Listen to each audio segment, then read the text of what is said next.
नमस्कार, बहुत स्वागत है आप सभी का भारत 24 पर। आप देखना शुरू कर चुके हैं हमारा खास कार्यक्रम राजपथ और आपके साथ मैं हूं अमृता और आपके साथ मैं हूं पूजा यादव। और राजपथ की शुरुआत हम बड़ी खबर के साथ में करने जा रहे हैं। इस बीच बड़ी खबर, यूपी के किसानों को बड़ी सौगात। सीएम योगी किसानों को सौगात। 33,000 किसानों का कर्ज माफ होगा। 190 करोड़ रुपए का कर्ज माफ होगा। 19 जिलों के किसानों को होगा इससे फायदा। तो ये बड़ी खबर इस वक्त आपकी टीवी स्क्रीन पर आपको बताने जा रहे हैं, जहां किसानों को सीएम योगी की ये बड़ी सौगात। 33,000 किसानों का कर्ज माफ होगा। 190 करोड़ रुपए का ये कर्ज माफ किया जाएगा और 19 जिलों के किसानों को इससे फायदा होगा। बड़ी खबर इस वक्त की यूपी से आपकी टीवी स्क्रीन पर।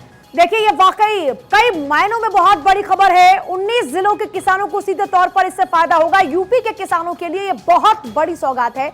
सीएम योगी की किसानों को यह सौगात, जिससे 19 जिलों के किसानों को फायदा होने जा रहा है। 190 करोड़ रुपए का कर्ज माफ होगा। यूपी के किसानों के लिए यह बड़ी सौगात, सीएम योगी की किसानों को यह सौगात। अवनीश विद्यार्थी हमारे साथ में। अवनीश, यह वाकई बहुत बड़ी खबर है। किसानों को इतनी बड़ी राहत, 190 करोड़ रुपए का कर्ज माफ। अवनीश, आवाज पहुंच रही है आप तक? खासतौर पर उस दौर में ये कदम उठाया गया जब नया वर्ष शुरू हो रहा है। तमाम सारी मुश्किलों से भी हाल में किसान गुजर रहे थे, लेकिन उन तमाम स्थितियों के बीच में राज्य सरकार ने फैसला किया है कि करीब 33,000 किसानों को इस योजना का लाभ दिया जाएगा। जो राज्य सरकार 2017 में कर्ज माफी की योजना शुरू की थी, जो किसान रह गए थे उस योजना का लाभ ले पाने में, ऐसे किसानों को आइडेंटिफाई किया गया है और ऐसे 33,000 से ज्यादा किसानों को इस योजना के लाभ के माध्यम से जो है लाभान्वित किया जाएगा। करीब 190 करोड़ रुपए का खर्च इसके लिए आएगा और राज्य सरकार ने बकायदा इसके लिए बजट जो है वो जारी किया है।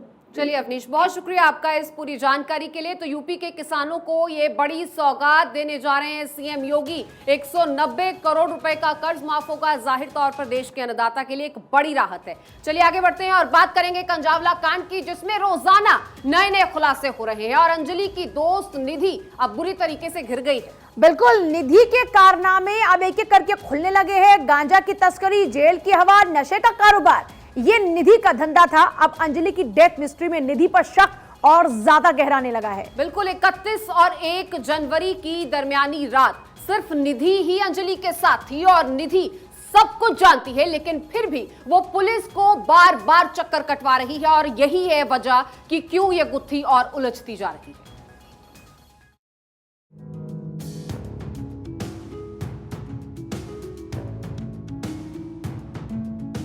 गांजा की तस्करी, जेल की बिरयानी, निधि के और कितने राज।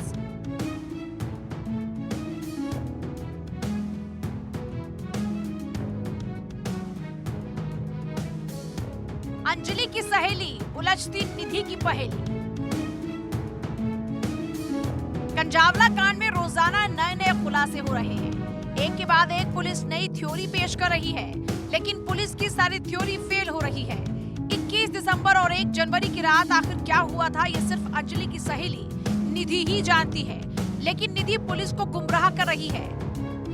अंजलि की सहेली उलझती निधि की पहेली। वो गाड़ी आ रही थी, ब्लैनो कलर की गाड़ी आ रही थी, ब्राउन कलर की ब्लैनो गाड़ी थी। उसने सामने से सामने टक्कर करी हमें।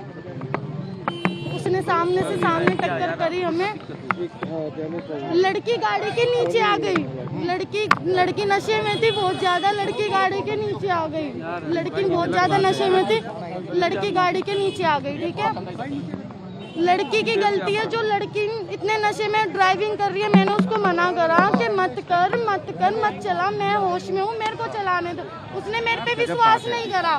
उसने अपने आप पे विश्वास करा कि नहीं बहन, तू घेर देगी मुझे, मैं चलाऊंगी। मैंने कहा ठीक है।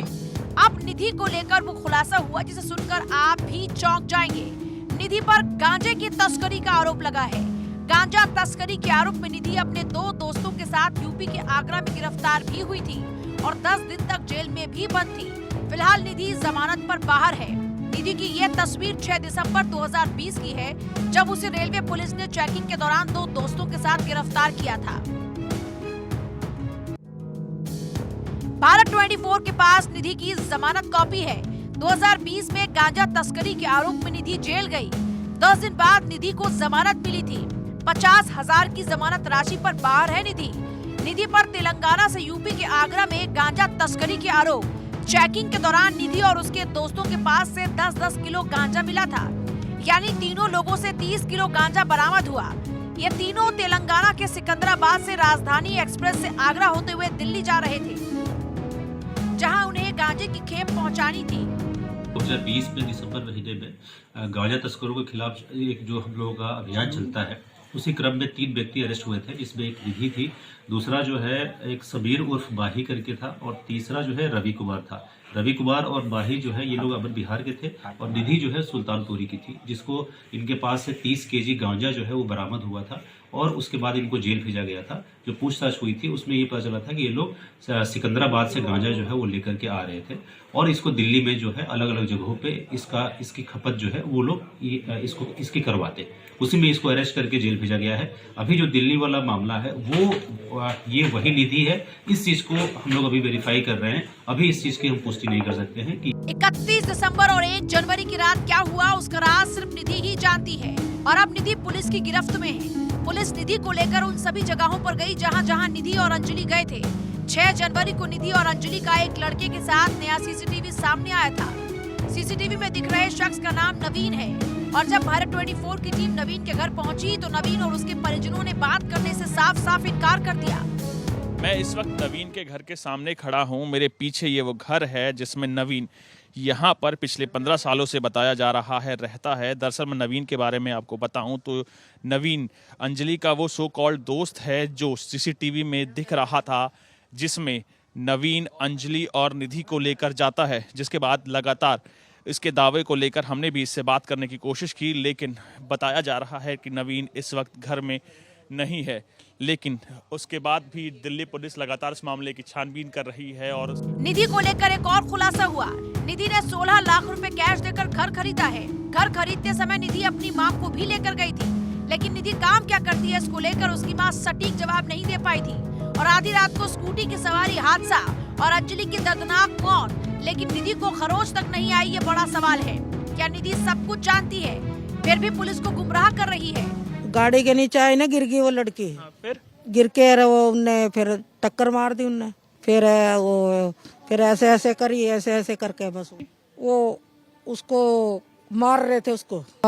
उसके ऊपर भी कर रहे थे, निधि के ऊपर। वो तो उठ के भाग गई। निधि सारी बात गलत कर रही है। नाम निधि को जानते। अगर निधि उसकी फ्रेंड भी है तो मेरे बेटे को अकेले कैसे क्यों छोड़ के आ गई? कोई फ्रेंड ऐसी होती हैं जो अकेले छोड़ी आई। और एक्सीडेंट नू कहती है मैं दोनों का एक साथ हुआ है। तो मेरी बेटी गई भगवान के पास और तू बच गई। 2 बच्चों का एक साथ एक्सीडेंट होएगा एक गाड़ी से, तो एक बच्चा मर जाएगा और एक जिंदा रह जाएगा जो उसके खरोच भी नहीं आई। सब सोची समझी साजिश है। निधि भी चाहे इन्वॉल्व हो सकती है, उसके लिए पूरी तरीके से जांच करी जाए और वो 5 लड़कों को सजा दी जाए। अंजलि की डेथ मिस्ट्री सुलझने की बजाय उलझती जा रही है। समय गुजरने के साथ नए नए किरदार जुड़ते जा रहे हैं। दिल्ली के कंजावला केस को 7 दिन बीत गए। आलम तो ये है कि गुत्थी सुलझने की बजाय हर दिन उलझती जा रही है। नए नए वीडियो में उभरते किरदारों का सच क्या है? क्या ये निधि सब कुछ जानती है, या कंजावला केस के पीछे भी ड्रग्स कनेक्शन तो नहीं? Bureau report, Bharat 24। और वहीं हरिद्वार में हीराबेन की अस्थियां विसर्जित हुई। पीएम की माताजी की अस्थियां विसर्जित हुई। पंकज मोदी ने गंगा में अस्थियों का विसर्जन किया। बिल्कुल वैदिक और मंत्रोच्चार के साथ अस्थियां विसर्जित की गई हैं। हरिद्वार जाकर की गई हैं अस्थियां विसर्जित।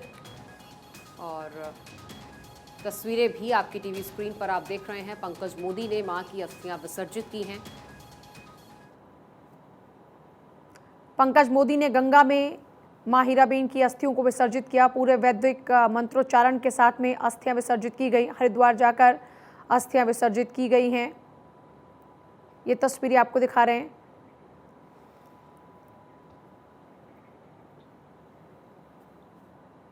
और दिल्ली में मेयर पद के चुनाव के दौरान शुक्रवार को सदन में भारी हंगामा हुआ और सदन की कार्यवाही शुरू होते ही बीजेपी और आम आदमी पार्टी के पार्षदों में जमकर हाथापाई हुई, मारपीट हुई। और ये हाथापाई मारपीट के बाद लड़ाई दिल्ली की सड़कों पर जा पहुंची है। एक तरफ जहां आम आदमी पार्टी के पार्षद और विधायक आज दिल्ली के उपराज्यपाल वीके सक्सेना के घर के बाहर प्रदर्शन करने पहुंच गए, तो वहीं बीजेपी के तमाम सांसद और नए पार्षद राजघाट पर धरना देते हुए नजर आए।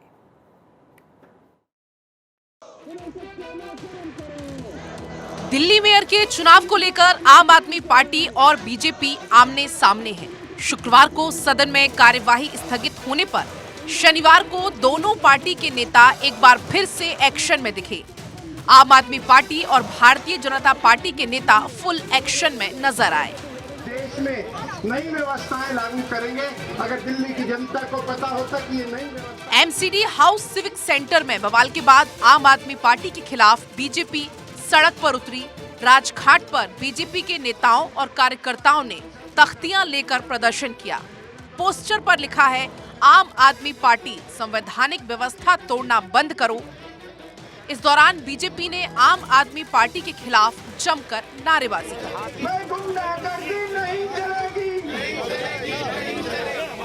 केजरीवाल साहब की दिल्ली में पहली बार एमसीडी में सरकार और सत्तारूढ़ जो दल है वो गुंडागर्दी मचाए, ये अपने आप में बहुत ही आपत्तिजनक है, बहुत शर्मनाक है। आम आदमी पार्टी के नेता एलजी हाउस के बाहर उन्होंने प्रदर्शन किया, उपराज्यपाल के खिलाफ नारेबाजी की।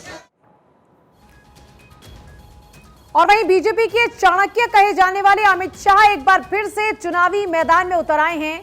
अमित शाह पूरे देश में 2024 के लिए सियासी बिसात बिछाने में जुट गए हैं। बिल्कुल, पूरब से पश्चिम तक अमित शाह मिशन 2024 को लॉन्च कर चुके हैं और अमित शाह की नजर खासकर गैर बीजेपी शासित राज्यों में कमल खिलाने पर टिकी हुई है।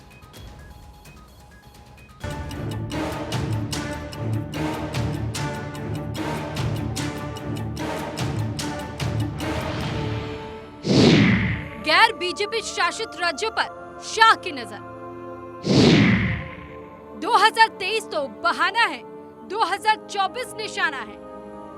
मिशन पूर्वोत्तर के बाद अब गैर बीजेपी शासित राज्यों में अमित शाह ने मिशन 2024 का बिगुल फूंक दिया है। झारखंड में अमित शाह के हुंकार से विपक्षी खेमे में खलबली मच गई है। झारखंड के चाईबासा में अमित शाह ने एक विशाल रैली को संबोधित किया। इस दौरान अमित शाह ने मुख्यमंत्री हेमंत सोरेन पर जमकर निशाना साधा। भ्रष्टाचार और आदिवासियों के मुद्दे पर अमित शाह हेमंत सरकार पर जमकर कर्जे। झारखंड में अमित शाह को देख बीजेपी कार्यकर्ताओं का जोश हाई है। चाईबासा में अमित शाह के मंच पर आते ही पूरा मैदान जय श्री राम के नारे से गूंज उठा। आदिवासी माता बहनों की रक्षा करने की जिम्मेदारी हेमंत सोरेन सरकार की है या नहीं है? क्या वो पूरी कर रहे हैं? अरे हेमंत भाई, कान खोल कर सुन लो, अब सब आपको जान गए हैं। अपनी वोट बैंक की राजनीति के लिए आदिवासी माता बहनों की रक्षा के साथ, उनके भविष्य के साथ जो छेड़खानी आप कर रहे हो, झारखंड का ट्राइबल आपको माफ नहीं करेगा, माफ नहीं करेगा। अमित शाह ने लोकसभा चुनाव का बिगुल फूंक दिया है। शाह के झारखंड दौरे ने बीजेपी कार्यकर्ताओं का जोश हाई कर दिया तो विरोधी पार्टियों के माथे पर पसीना आने लगा। झारखंड के बाद अमित शाह ने एक और गैर बीजेपी शासित राज्य छत्तीसगढ़ पहुंचकर कांग्रेसी खेमे में खलबली मचा दी है। छत्तीसगढ़ में इसी साल विधानसभा चुनाव है और बीजेपी के चाणक्य अमित शाह छत्तीसगढ़ में कमल खिलाने में जुटे हुए हैं। विधानसभा के साथ ही बीजेपी मिशन 2024 में जुट गई है। 2019 लोकसभा चुनाव में छत्तीसगढ़ के 11 में से बीजेपी ने 9 सीटों में जीत दर्ज की है, लेकिन कोरबा लोकसभा में बीजेपी को हार का सामना करना पड़ा था। लेकिन 2024 में कोरबा को जीतने के लिए अमित शाह अभी से ही मैदान में उतर गए हैं। शासन में 2009 में देश भर में 2258 नक्सलवादी घटनाएं होती थी और 2021 में वो घटते घटते घटते 509 रह गई है। मित्रों, मैं आपको बताता हूं, 24 के चुनाव के पहले हमारा ये प्रयास रहेगा कि समग्र देश नक्सलवाद की चपेट से मुक्त हो जाए। भारतीय जनता पार्टी जहाँ जहाँ जिन जिन सीटों में चुनाव हारे हैं उनको पहले फोकस कर रहे हैं, उसी तहत आ रहे हैं। ये मीडिया के माध्यम से जानकारी मिली है 75 और बीजेपी के प्रदेश अध्यक्ष ने कहा आपसे भी मुलाकात संभव है क्या शाम को? अब प्रोटोकॉल के हिसाब से तो मैं जाऊंगा ही, गृह मंत्री जी हैं तो शाम अभी रवि चौबे जी जाएंगे 2 बजे और शाम को आप करने, क्योंकि सब मैं शाम को आ जाऊंगा तो मैं खुद जाऊंगा। बीजेपी छत्तीसगढ़ के कोरबा में कांग्रेस के किले को ढाने की रणनीति बना रही है और इसका जिम्मा बीजेपी ने चाणक्य अमित शाह को दिया है। उस अमित शाह को जिसने हारी हुई बाजी को भी पलट दिया और विपक्षी खेमे के मुंह से अपनी जीत को छीन कर लाता है। तो न्यूयॉर्क से दिल्ली तक का सफर और फिर हवा में महिला से बदसलूकी। वेल्स फार्गो के भारत में वाइस प्रेसिडेंट रहे शंकर मिश्रा को अब पकड़ लिया गया है। महिला यात्रा पर पेशाब करने के मामले में शंकर मिश्रा को अब हवालात में पहुंचा दिया गया है। एयर इंडिया के क्रू मेंबर के खिलाफ भी सोशल मीडिया पर जमकर हुटिंग हो रही है और नाराजगी भी जाहिर की जा रही है और एयर इंडिया ने इसी नाराजगी को देखते हुए अब ऐसी किसी भी तरह की हरकत पर अपने कर्मचारियों को तुरंत शिकायत के निर्देश भी दिए हैं।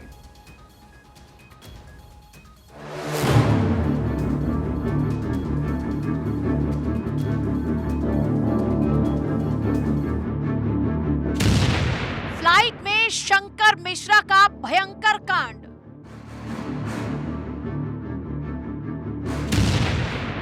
शराब पी पेशाब किया, गई नौकरी, अब हुआ गिरफ्तार।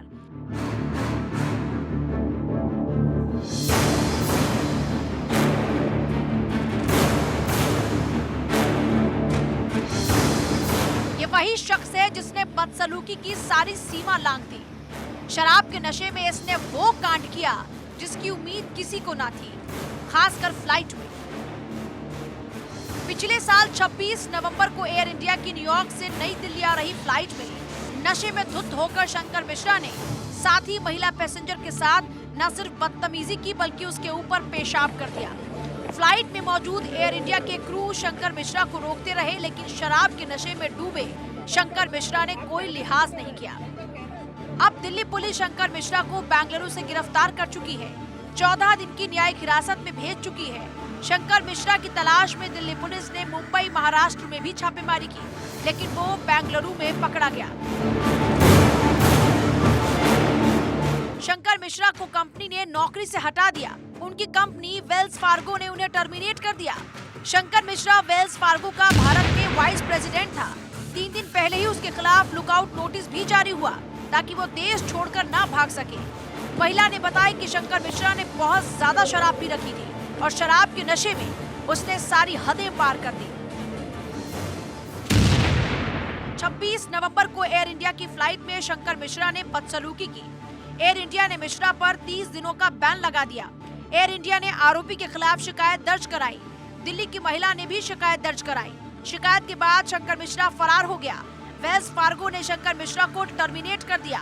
बेंगलुरु से शंकर मिश्रा की गिरफ्तारी हुई। शंकर मिश्रा की गिरफ्तारी के बाद अब एयर इंडिया एक्शन में आ गया। हंगामे के दौरान फ्लाइट में मौजूद 4 क्रू मेंबर और पायलट को नोटिस जारी कर जवाब मांगा गया। वहीं एयर इंडिया की फ्लाइट में लगातार ऐसी हो रही घटनाओं पर एयर इंडिया के सीईओ कैंपेल विल्सन ने कर्मचारियों से विमान में किसी भी अनुचित व्यवहार के खिलाफ रिपोर्ट करने के निर्देश दिए, लेकिन इन घटनाओं के कारण एयर इंडिया के खिलाफ भी नाराजगी बढ़ रही है। Bureau report, Bharat 24।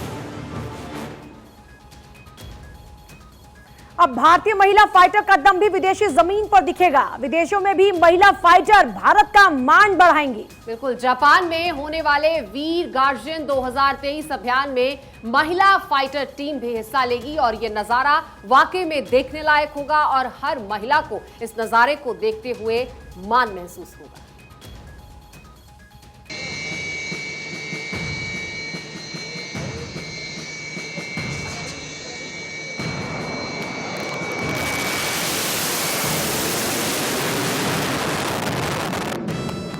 आसमान में दिखेंगे महिला योद्धाओं के दम। विदेश में महिला फाइटर बढ़ाएंगी देश की शान। अभी तक आपने सेना को युद्धाभ्यास करते हुए सुना था, वायुसेना को वॉर एक्सरसाइज करते देखा था, लेकिन अब भारत की महिला फाइटर भी देश का मान बढ़ाएंगी। विदेशी जमीन पर अपना लोहा मनवाएंगी।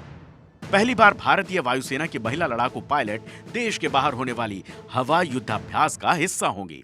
इससे पहले 2 महिला लड़ाकू पायलट ने फ्रांसीसी वायुसेना सहित भारत आने वाली कई विदेशी टुकड़ियों के साथ युद्धाभ्यास में हिस्सा लिया है, लेकिन ऐसा पहली बार हो रहा है जब भारत की महिला फाइटर विदेशी जमीन पर अपना करतब दिखाएंगी। इसके लिए भारत की 3 महिला फाइटर पायलटों में से एक स्क्वाड्रन लीडर अवनी चतुर्वेदी अभ्यास में शामिल होने के लिए अपनी टीम के साथ जापान रवाना हो गई हैं। स्क्वाड्रन लीडर चतुर्वेदी एक सुखोई 30 MKI-1 की पायलट हैं। वीर गार्जियन 2023 अभ्यास 16 जनवरी से 26 जनवरी के बीच ओमिटामा में हयाकुरी एयरबेस से और इसके आसपास के हवाई क्षेत्रों के साथ ही जापान के सयामा में इरुमा एयरबेस में किया जाएगा। तो दूसरी तरफ भारत के सूडान में संयुक्त राष्ट्र मिशन के तहत महिला शांति सैनिकों की सबसे बड़ी टुकड़ी को तैनात किया है।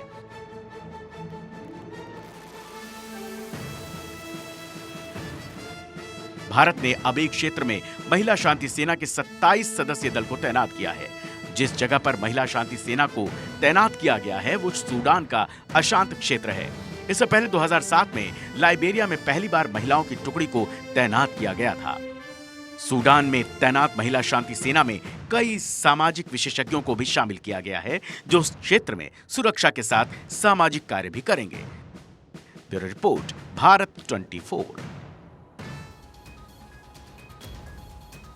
और अब बात समलैंगिक विवाह की। क्या भारत में समलैंगिक विवाह को कानूनी मंजूरी मिलेगी? ये सवाल दरअसल इसलिए उठ रहा है क्योंकि अब मामला सुप्रीम कोर्ट में पहुंच गया है। बिल्कुल, समलैंगिक विवाह पर 13 मार्च को सुनवाई होगी।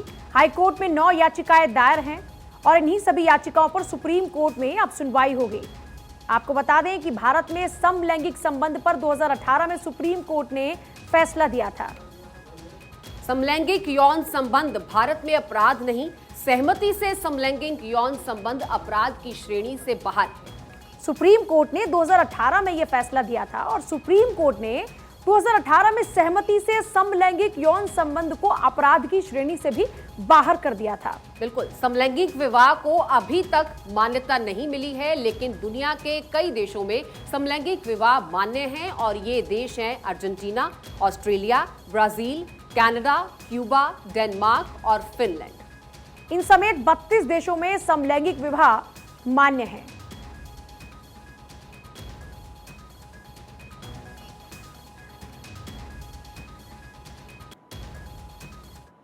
तो अब बस कुछ ही मिनट का वक्त बाकी है जब भारत 24 आपके सामने सबसे बड़ा खुलासा करने वाला। यह खुलासा आपके पैरों तले जमीन खिसका देगा। भारत 24 चंद मिनटों बाद ही आप तक आपके सामने वो स्टिंग ऑपरेशन पहुंचाने वाला है, लेकर आने वाला है। ये स्टिंग ऑपरेशन देखकर, इसमें हुई गवाहियां सुनकर, देखकर, इसके हुए कबूलनामे को जानकर आप सन्न रह जाएंगे। कैमरे के सामने दी गई सबूतों की फहरिस्त बताएगी कि कैसे पुलिस के नाक के नीचे एक ऐसा गैंग चल रहा है जो जुर्म को बढ़ावा दे रहा है और लगातार लोगों को चूना लगा रहा है। ऑपरेशन पहाड़वाड़ा देखिए रात 8 बजे।